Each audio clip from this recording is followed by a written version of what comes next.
What's up, you guys? It's Greg. So we're going to be reacting to Stephan on his latest Millennial Money episode, living on $6.1 million. Now, I've loved Stephan for a very long time. I think he's great for the YouTube finance space and has really empowered a lot of people. But me personally, I feel like recently he has accumulated enough wealth to where he has become unrelatable. So I'm excited to watch this and just see how he spends his $6.1 million a year and figure out what his net worth actually is right now. This is my office. Come on in. Very superstitious. I love that 4GT in the back. Right here. That's great. That's Graham right there. Bankroll Coffee. Always with the product placements, especially when he features in other channels. Here to post a video. If we don't sit right here, we have a bad video. Since 2019, my income has almost tripled. Wow. YouTube is very much like the snowball effect, where all the work you put in starts building up that momentum, which builds more momentum, which builds even more momentum. There have been a lot of changes throughout these last 2 years. I've moved to Las Vegas. I now have 5 YouTube channels. I've doubled down on the content I'm putting out, and he really does put out a lot of content. Like, I don't know how he keeps having ideas. Like, it's just crazy the amount of content he puts out. Things are busier than ever. My name is Stephan. I'm 31 years old. I make I wonder if that's fake grass. I think that's fake grass in the background, or like fake tree. I don't know. Do they have trees and stuff in Las Vegas? I've never been there. Man, $6.1 million a year. $6.1 million a year in Las Vegas, Nevada. And this is, wait for it, Millennial Money.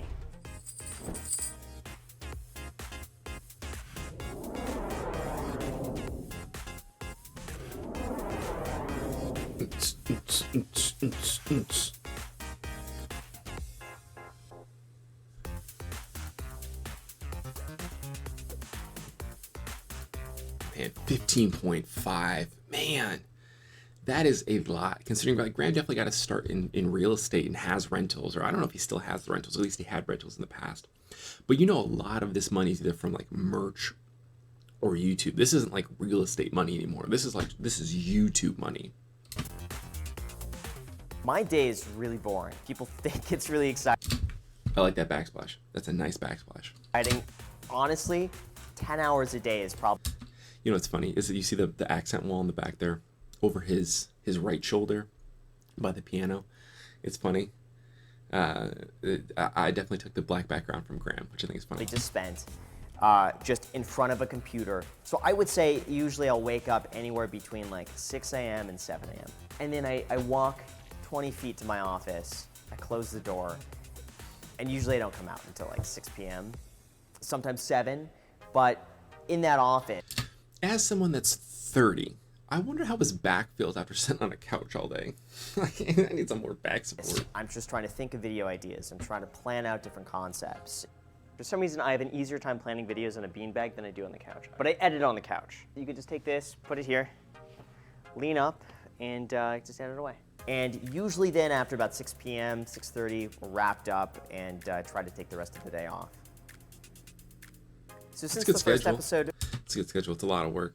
It's a lot. Well, he doesn't have kids. That makes a big difference.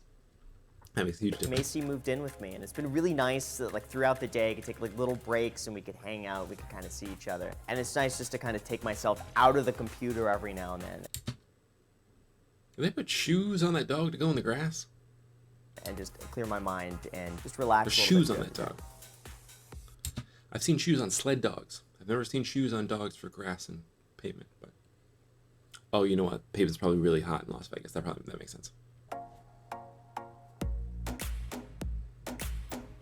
can't believe it's already been like almost 2 years since then. That's crazy. Wow. But even at 1.6 mil from YouTube is still a lot of money. This is why it's crazy, and this is why I think for me personally, it's lost a lot of relatability, because going from trying to make 1.6 mil is a lot more attainable than somebody like, oh, I'm gonna try to emulate what Graham's doing, but he's making $6 million. Like, that's a huge gap.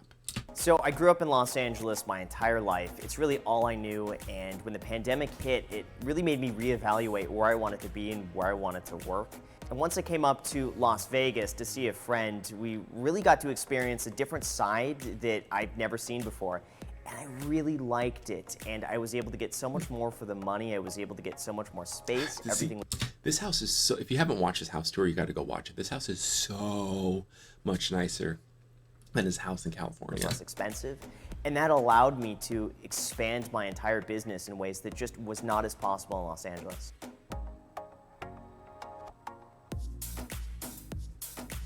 That's interesting. I didn't know that. I didn't know he was still practicing as a realtor. I know that, like, obviously I knew he had his realtor license. I didn't realize he was still practicing as a, he was still like showing clients or doing whatever with a realty group. There's certainly a financial component to moving here as well that would allow me to get a home that is almost 4,000 square feet for half the cost in Los Angeles. It allows me to have people working from the house all day, that we could collaborate with each other. That just wasn't as doable in Los Angeles. And there's certainly the state income tax. I would be saving 13.3% living here. And so that has to be factored in, that allows me more money left over that I could reinvest elsewhere.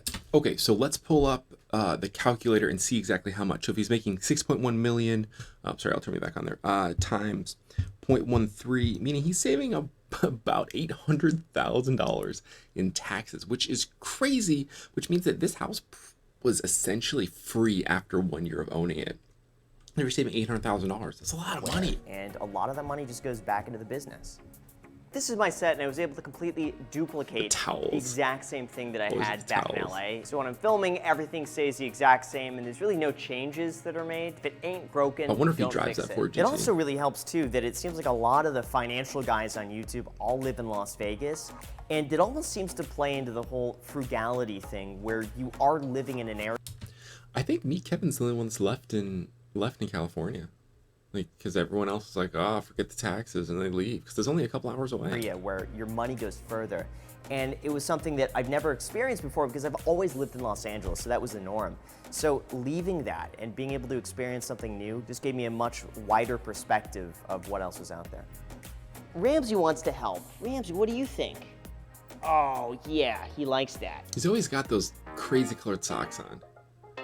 The money I keep in bank accounts has certainly increased, and some of that is just to continually pay taxes as they're due.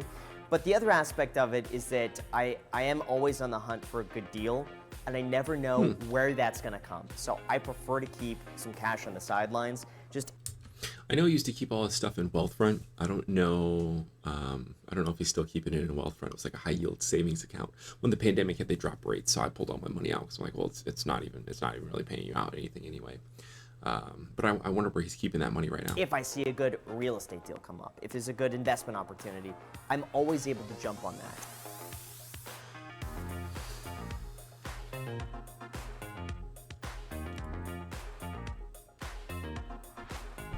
So I think that we need to keep in perspective that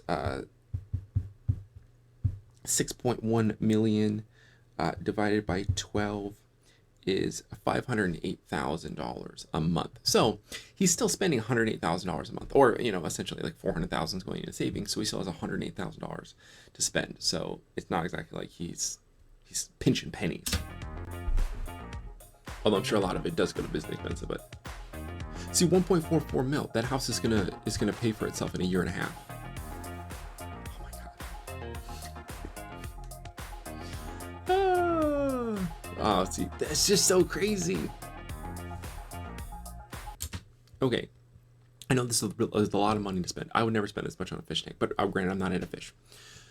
This is only him working for 2 weeks. Like, he's like, oh, I'm just gonna work for 2 weeks and buy this $45,000 fish tank. That's crazy considering that he could save $400,000 and buy like a Lamborghini Gallardo, like an older one, still for $100,000, and then still have $8,000 to spend for the rest of the month, and still have all his savings. This is just crazy. See, this is what I'm saying about him losing relatability. It's just so far removed from us. Every single time I walk by to the kitchen, I'm just sitting here looking at it for like 30 minutes, and every single time you see something new. Oh, that's cool. So I still track every week all the money that comes in, all the money that goes out, but there is really no budget at this point that I stick to, because like the default is always...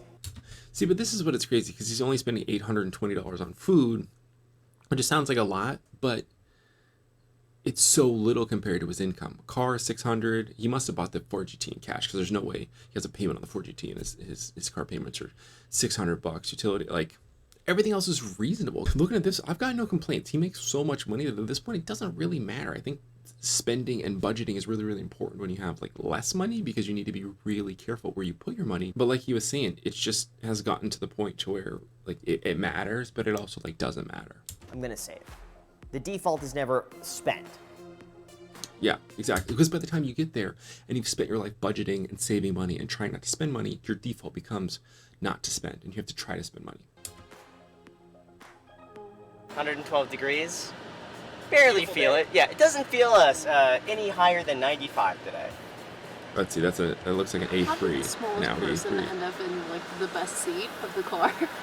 So again, he bought an Audi, but it's still like the basis of base model Audis, which I don't even know if that's his Audi. Spend money. I mean, it's not enough to ever really move the needle. At the very most, it's going out to all-you-can-eat sushi at like $21 a person, and that's me even like extravagantly spending.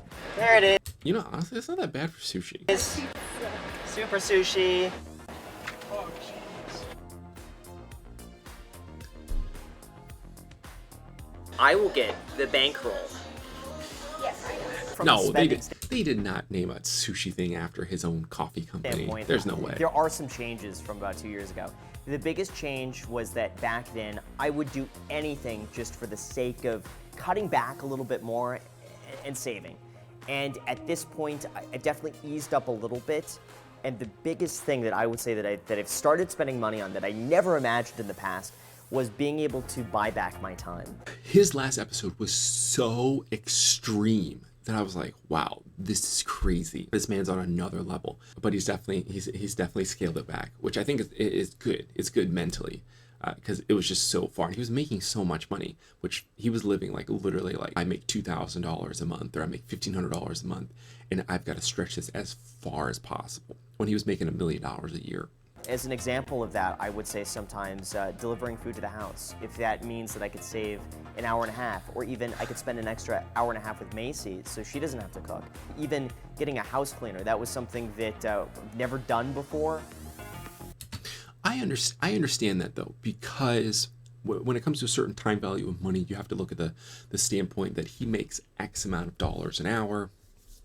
You know, like, well, let's pop over. I don't know how long this video is going to be. So 6.1 million, actually, you know, we need to do, so 40 hours in a work week times 52 weeks is 2,080 hours.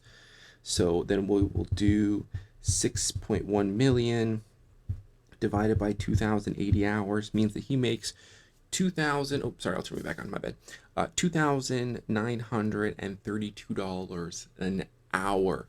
So if he was like, hey, I don't want to do this, I want to have groceries delivered, and it's only going to cost me an extra $50, and he decided to work for that hour, or didn't work, at this, you're making almost $3,000 an hour, that doesn't even matter. He's still coming out super in the black, like, as opposed to just trying going and saving as much money as possible at every single standpoint. Because if he's got to stand in line for something for 3 hours, or he can buy it online and spend twice as much. Like, let's say he's buying a GPU or something. It's cheaper for him to buy the GPU and then spend that 1 hour working, because he'll make more money than if he was to stand in line and waste his time, essentially.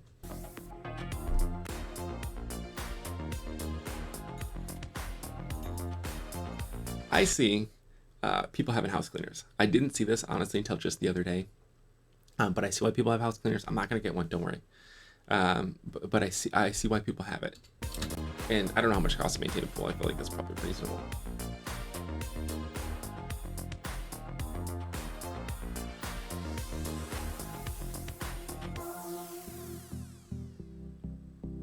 For sound, let's get that.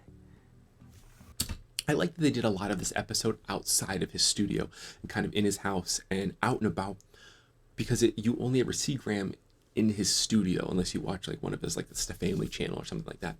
So I'm glad that they kind of hit from that aspect, and it's not just Graham in his studio. It kind of shows a different side to it. I think that's a cool act. That's a cool take. Go. And then, so when we filmed the first episode, I was spending about 20% of my time working as a real estate agent, and then the other 80% of the time, till probably like 2 o'clock in the morning every single night, I'd be making YouTube videos. But when the pandemic hit and we were all just inside, that was the point for me where I was like, I want to just go all in on YouTube.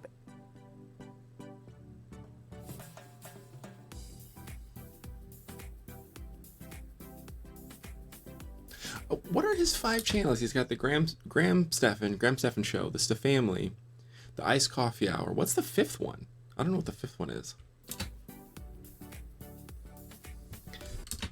Okay, so like I said, YouTube ads, teachable. So I know he does sell a course, like a YouTube course. And then I don't think he has any real estate course or anything like that. And then he does a lot of affiliates. And then I know he's got the Bankroll Coffee. He's got some merch. You see again another product placement right here, Bankroll Coffee. And then like Simply Safe. I know he does a lot of affiliates with them. So again, but this is still all YouTube based money. This is all money coming from his content and his brand. But granted, we are in a society today where you're either a producer of content or a consumer of content, and he's just a producer. I think the biggest shift for me over the last 2 years was probably more into financial commentary, because it gives me more content to work off of and to add my own thoughts about. Because at the end of the day, there's only so many times I could talk about how to set up a Roth IRA. So in 2020, the YouTube ad revenue made about $2.5 million. And in 2021, we're on track to probably hit about $2.8 to $3 million by the end of the year. Also, he's doing a ton in affiliate sales and sponsorships. That's crazy. He's doing about half his revenue on that. Hey guys, want to come to the office? Yeah. Cool. 2 years ago, I was pretty much doing everything myself. And it got to a point about 1.5 years ago where I had no time. I mean, I was going from probably 6 o'clock in the morning to 8, 9 p.m. at night. As much as I enjoyed it, it was slowly wearing down on me. And the tipping point for me was really when I started to see my own content and my own work decline. That's the point where it started making sense to bring someone else on. Posting time, you know what we need?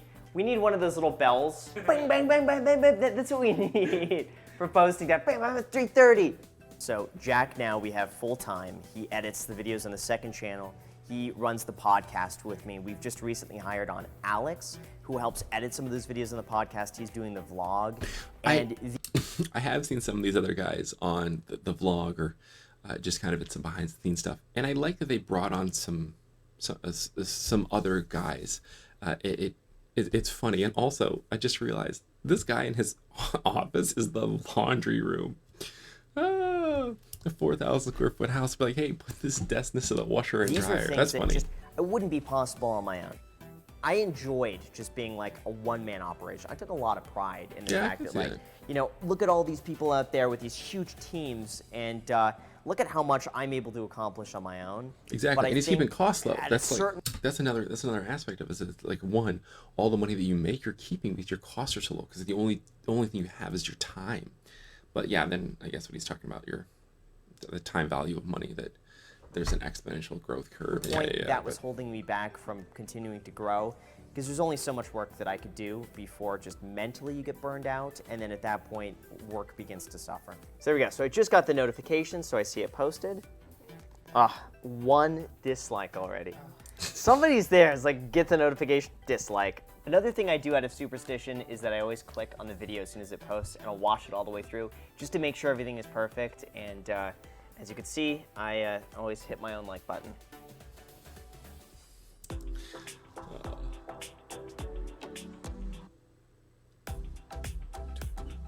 Back then, like 2-3 years ago, I was indiscriminate about where I would be spending my time. There you have it, espresso. Okay, I would like to try this Bankroll coffee. I think it'd be so cool to have a Bankroll coffee mug, but it's just too expensive. It's like $12 or $10 for a bag of coffee, and I can go to Costco. Hopefully one day I'll go over to somebody's house and they'll have this, and I can try it, and I can use one of the Bankroll mugs. I would work 2 a.m. I would wake up at 6 a.m. I just wouldn't care. I would just work. It didn't matter where I spent my time, as long as I was doing something productive. Now I feel like I work a lot more efficiently, and every hour of my day is allocated to doing something. So I really look at, where is my time best spent? How am I able to get the most done during that time? And I've done my best to try to find as much balance as I can, between having a life a little bit and working, even though I will say, like, work is my life. You would think right now he's kind of at the point to where you can almost throttle down a little bit, because like realistically he could retire, never post another video, and live comfortably for the rest of his life and never have to work again, especially having rentals and stock portfolios and a house that essentially, you know, a $1 million house that could be paid off, because right now it's going to be worth a lot more than whatever he paid for it, you know, back in whatever 2019, 2020, whenever he moved. But just with the real estate market in Las Vegas right now, it's probably worth so much more. But yeah, this is crazy that you think that he could throttle back, and he's really throttling up. In quite a big sense. And I enjoy it, but I've definitely become a lot more efficient and balanced in the process. I certainly think there is that risk of building your entire career on YouTube and potentially being at the whims of an algorithm. But I think to counteract that, we have such a supportive community. I've tried to diversify a little bit to other platforms, and if something were to happen, I would always have something else to fall back on, and that relieves some of the stress or some of the need to, you know, keep the hamster wheel going and really do this from a place of authenticity, in the sense that, like, I really enjoy making content, not so much because it's like, oh, I need to sustain this lifestyle that just disappears if something were to happen. That's a big bottle of Ace of Spade. I don't know what's so.